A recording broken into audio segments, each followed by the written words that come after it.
autumn months of 1941, in the states of North and South Carolina, the United States Army held extensive peacetime maneuvers.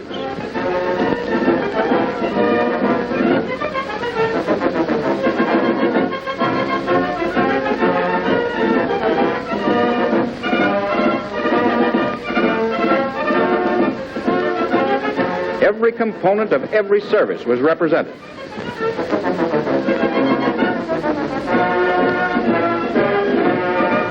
Some traveling more than 1,500 miles in convoy.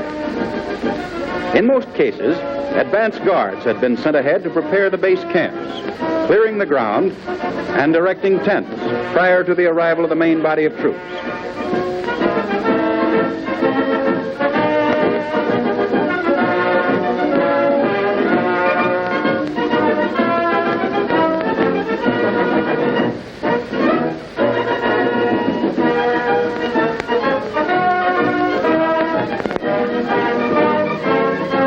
Advance engineers had arrived early in order to set up adequate supplies of purified water, drawn from the available natural sources.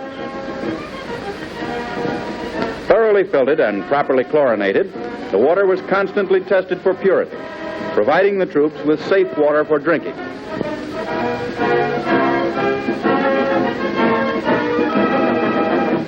The Signal Corps had also gone in advance of the rest to construct a vast network of communication lines throughout an area normally lacking in adequate wiring. New poles, new post holes,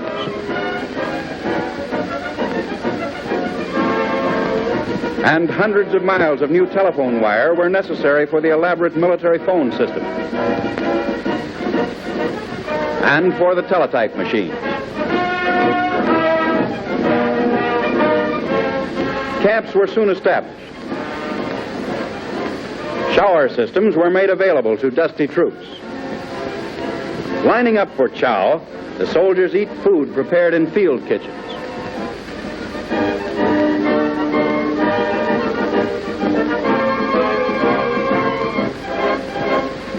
During the entire maneuver period, enormous quantities of supplies had to be furnished to the troops by the Quartermaster Corps.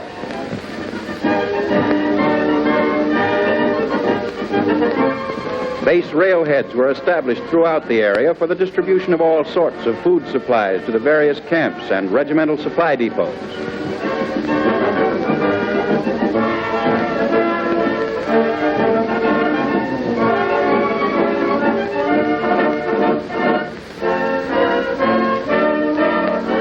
Furnishing proper supplies of gasoline to the mechanized and motorized forces was an important part of the quartermaster duties. Gasoline was pumped from tank cars into rows of standard 5-gallon cans, which were then transported to the troops in the combat zones.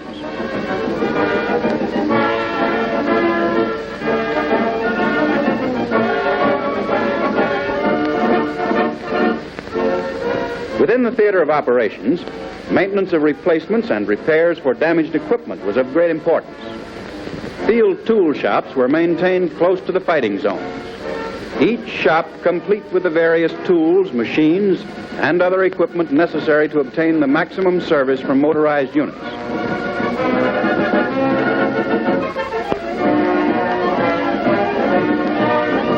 Throughout the area, base and evacuation hospitals were set up for the treatment of both technical and actual casualties. A real casualty, a broken ankle, is brought to an evacuation hospital for setting. When the cast has been carefully set, the soldier is transported to a base hospital for convalescence.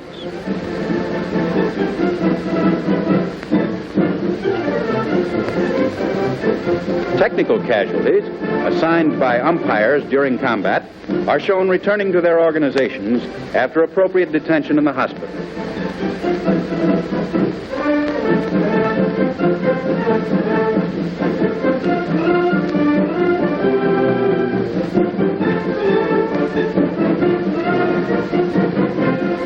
Heavily camouflaged, extensive munition dumps were maintained by the Ordnance Department.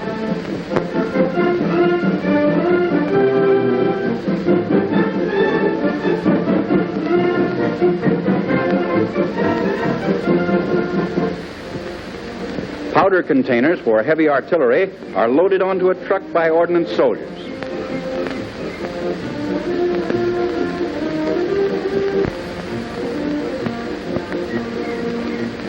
In the field, the Signal Corps maintained vital combat communications networks, with highly trained message center operators relaying information over miles of wire, while technicians tested and maintained telephone efficiency. Between a command post field radio and an operator in the field, communications are maintained.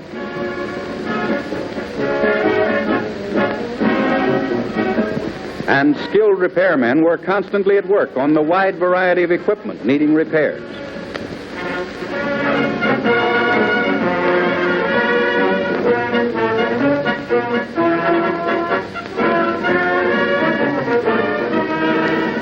Guns of many sizes and types were used tactically by the field artillery.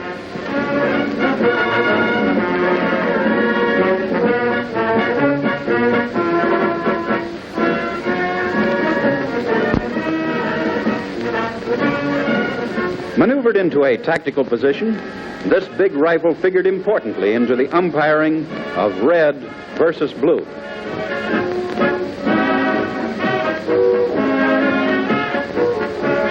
The barrel is raised to a designated position and, theoretically, fired.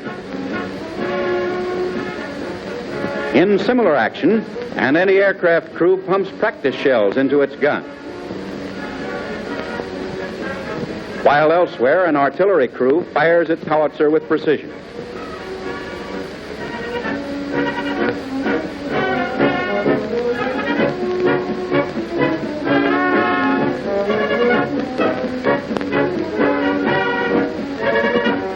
In the middle of an open field, a large gun is effectively concealed by a flat-top camouflage net.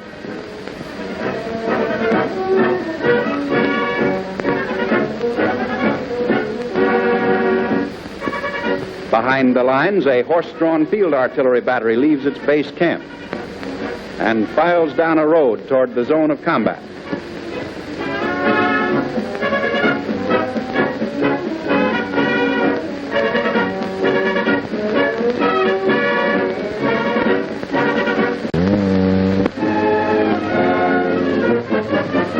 Upon arrival in the maneuver area, the horse cavalry established picket lines and suitable watering tanks. Feed supplies for the horses when in base camps were effectively maintained. Veterinarians were in the field with the troops, safeguarding the health of the animals.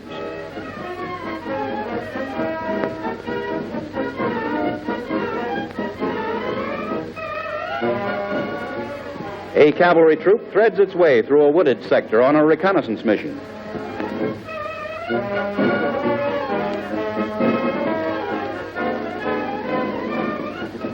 Taking full advantage of the concealment provided by the dense foliage of the woods, this troop is engaged in scouting the disposition and location of an enemy flank.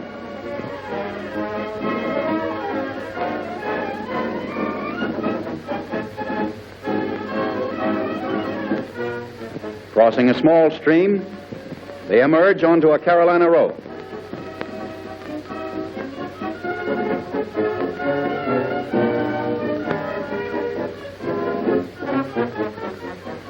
From a concealed position in thick woods, scout cars of the mechanized cavalry move out of cover quickly and take defensive positions.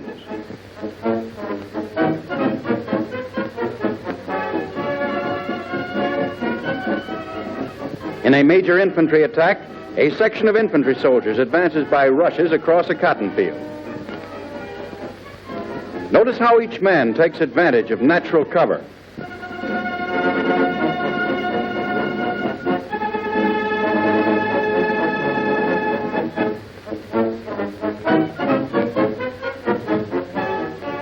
A machine gun crew of the defending forces rushes its weapons to the rear, while an observer watches the enemy movements.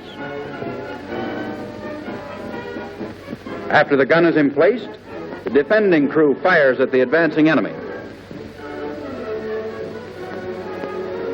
A section of the defending infantry takes cover behind a haystack, establishing protecting riflemen in a nearby barn.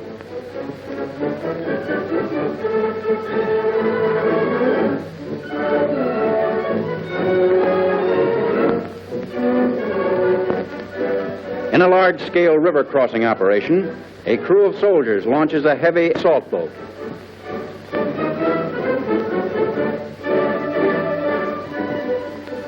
Paddling to the opposite side under a protecting smoke screen, the soldiers storm the shore to take resisting defenders.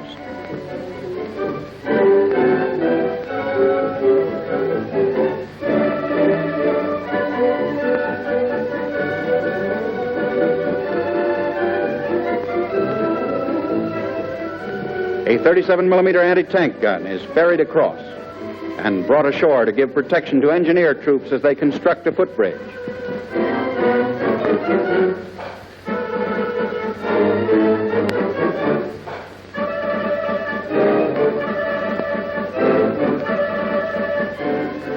Section by section, the footbridge is assembled quickly, and infantry races across to drive the enemy sufficiently far back so that a 10-ton pontoon bridge may be built without danger. The first pontoon goes into the river, and piece by piece the bridge is constructed.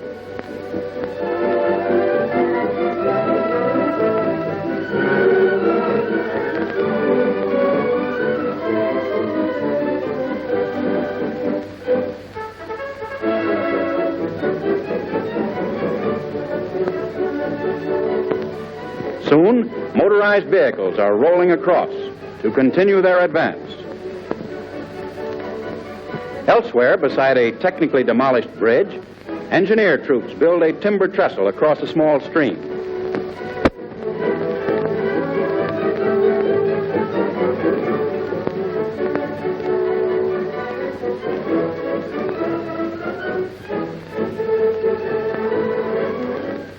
Working closely with the various components of the ground armies, both in reconnaissance and combat missions, the Army Air Corps was a vital part of the Carolina maneuvers.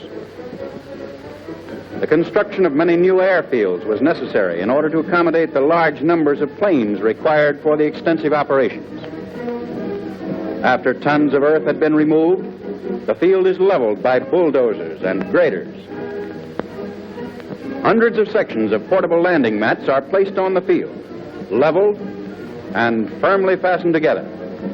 The portable landing mats make a firm landing area through which, in time, grass will grow, camouflaging the field from aerial vision.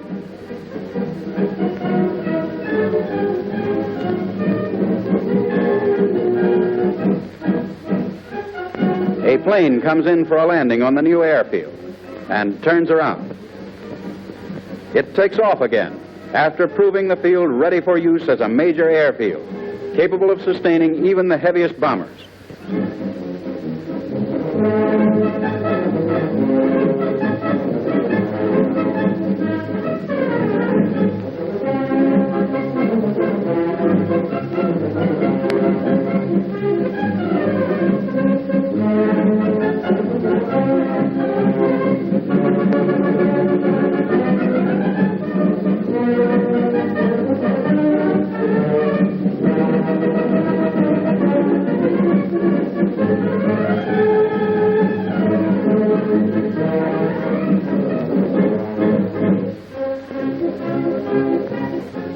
During the course of the maneuvers, parachute troops were used in strategic operations.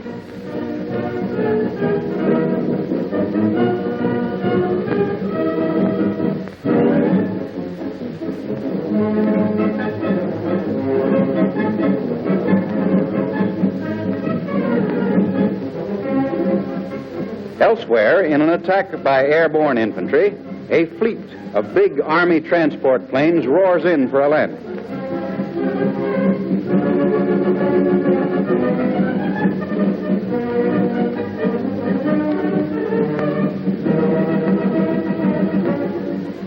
The big planes taxi into position, and even before the last plane is on the ground, the soldiers have landed, fully equipped with rifles, machine guns, and other small arms.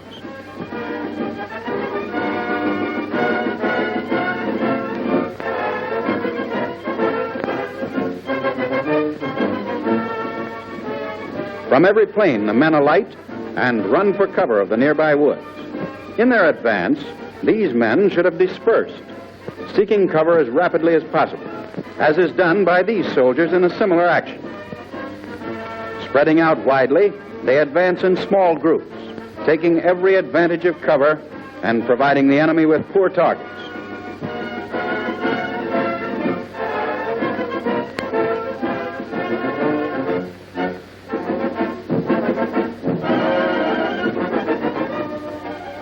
Instead, and taking no cover, using no concealment, the airborne soldiers bunch together as they advance.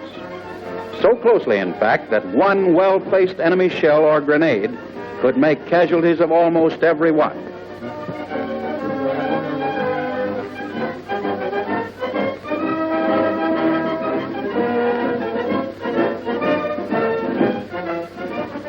An airborne 37-millimeter gun is set up in a nearby cornfield and is rapidly camouflaged.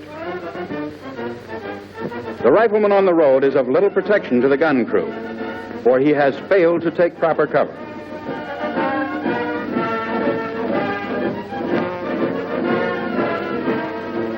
Completely invisible to enemy scouts, this soldier is making full and correct use of cover.